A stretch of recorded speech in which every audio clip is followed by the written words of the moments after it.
Est-ce que c'est ça ou... Alors ça, c'était ma première vision, puis je l'ai fait un peu évoluer parce que j'ai grandi depuis. Okay. Fais-moi grandir.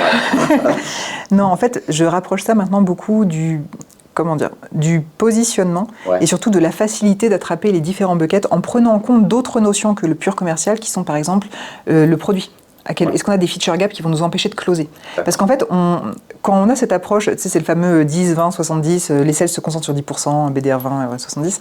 Le truc, c'est que tu vas avoir des signaux qui vont être des signaux de création d'opportunités. Oui. Mais le temps d'avoir des signaux de clôture et de win, tu as perdu 6 mois. Okay.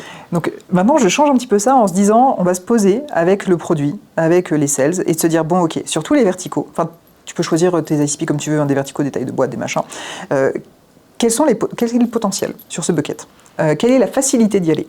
À quel point c'est proche de notre ICP, c'est-à-dire à quel point on le close facilement? Et s'il y a des gros feature gaps qui sont identifiés? Est-ce qu'à l'inverse, on a des features waouh qui sont vraiment chouettes chez nous?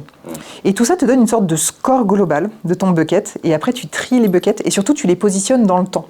Ce qui te permet aussi de ne pas t'épuiser sur un bucket où tu sais que tu n'es pas bien armé.